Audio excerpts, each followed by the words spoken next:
Hello producers, it's Ozgun here and welcome to the channel. So in this tutorial, I like to show you how you can make huge reverbs to your leads, to your vocals, to your super soul. So yeah, I like to show you how you can achieve huge reverb sounds without your main sound drowning in the ambience of it, Any further, let's jump to the tutorial.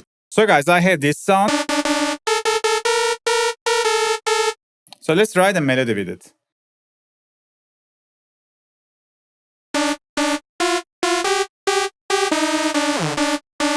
Okay, let's don't be picky and use something like this. So guys, I assume you know how to process your sounds, just a little bit, clean up with the low cuts, maybe put some distortion to it.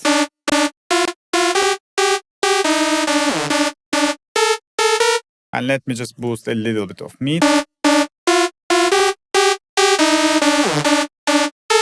It's actually not healthy to just EQ a sound as solo, always listen it in the context. But for the sake of this tutorial, I just approximately process it like this. So for the reverb, guys, you can use anything, any reverb that you are comfortable with it. So in this tutorial, I like to show you how you can use Fruity Reverb 2 because that's the stock plugin and everyone has that. So the thing is, I don't like to put reverb as an insert, If you do that, you won't have much control of the reverb. So I always like to create a synth for the reverb, and I just like to have my lead sound and the reverb sound separated so I can process them individually. But I don't like to just send this channel to the next and, put a reverb in here. And in the end, in order to glue the dry channel, dry and reverb, if I just put a reverb in the second channel, as a synth, without dry, full wet. I could do that.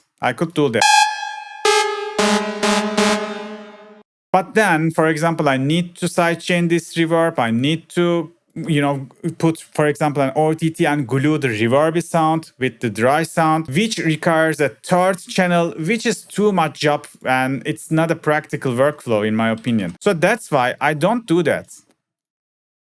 Instead, I just use a patcher, as an insert. And inside of the patcher, I'm just dividing my signal into 2, into 3, whatever you like it. So we will just do like that. We will just connect this cable to FL Studio to FL Studio, which means this line is just a dry signal, If I disconnect this, no sound. If I connect this, we got the sound. Now, the next thing, we will just put a reverb inside of the patcher. And then the left one was the dry sound, right? Now I just separate it. Now I have 2 dry sound. One of them is just going directly to the output, which means after the patcher, when I connect left FL Studio icon to the right one means after the patcher, after itself. And besides, I got another cable going to just to the reverb. And in this reverb, now we will just remove the dry because we don't want double dry. We already have that inside of the patcher. We just need the wet signal. And then you don't need to push the size all the way up, It not always sound good. So let's connect this Fruity Reverb to FL Studio as well. Now we got reverb signal as separate than the dry signal, right?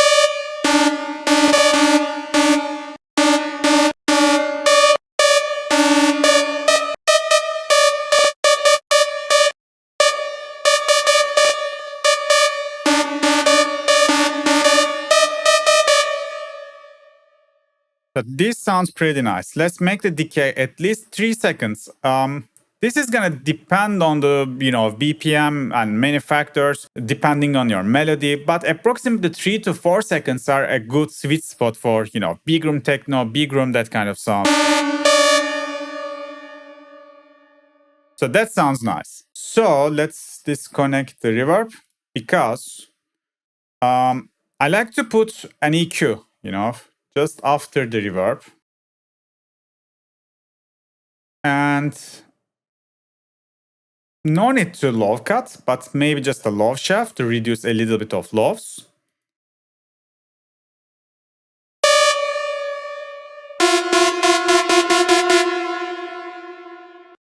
And I usually dip just a little bit of highs because I like to, high frequencies occupied by the synth, not by the reverb.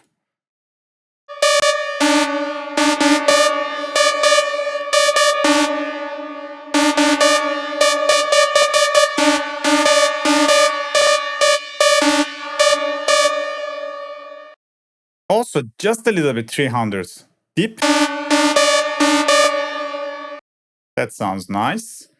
Again,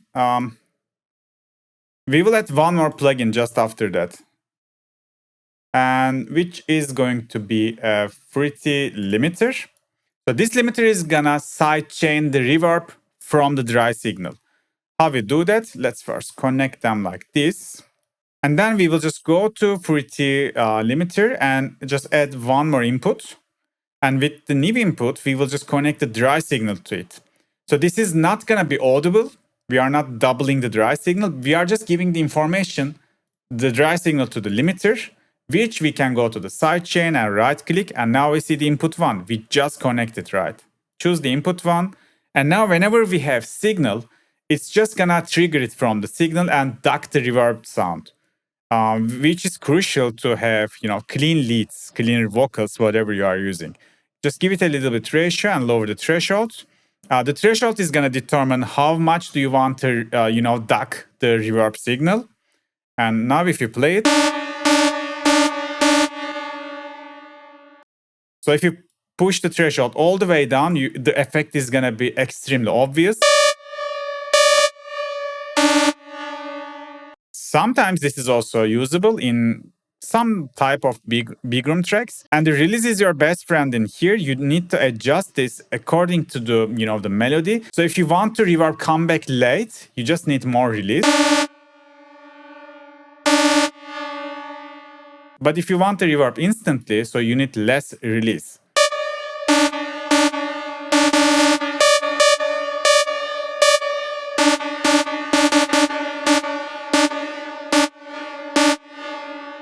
So now all you gotta do is just find your sweet spot according to your melody. I'm not gonna use the threshold all the way down because I don't want to complete silence when I have the melody. I just want less reverb when the melody is playing, and the reverb should, go higher in terms of volume in the gaps.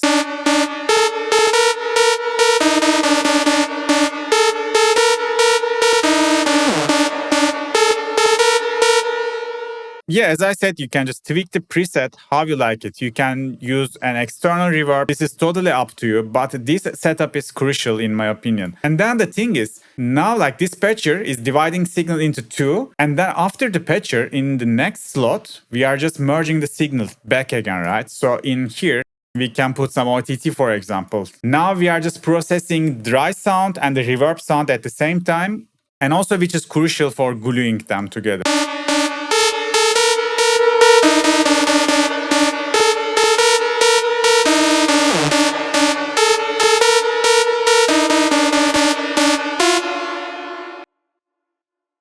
So let me quickly just put some kick and bass to test how it sounds in a context.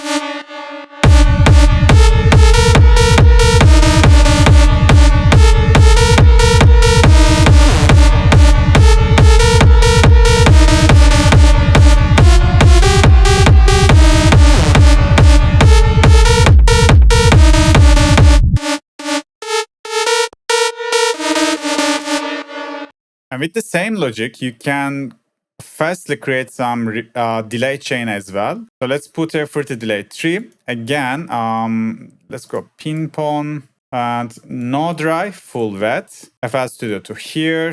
I like to just clone this like this. I like to clone the limiter like this, activate a new input, and connect this dry signal to the input. Again, all the settings are same, just connect this to here. Now we got also delay in the chain.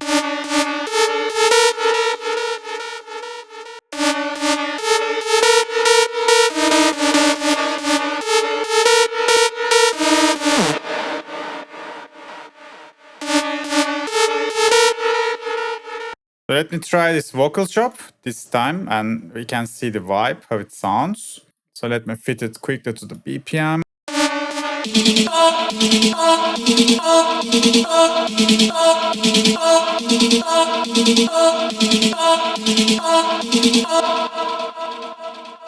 You see it sounds super white. And also you can, for example, put a isotope trash or some similar plugin like that, like a distortion plugin.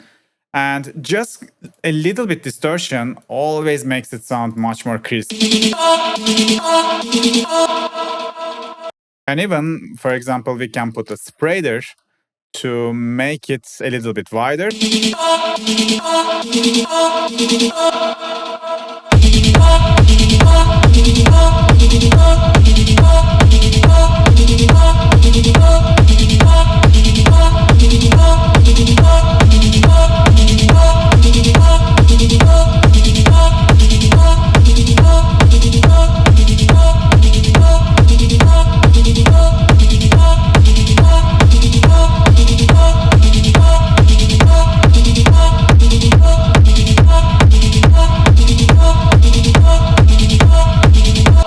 So yeah guys, this is how I achieve this wider delay and reverb in my leads, in my vocals, on my releases. So I hope you can apply these tricks to your own productions as well. Today that was it guys. See you on the next video. Peace. Bye bye.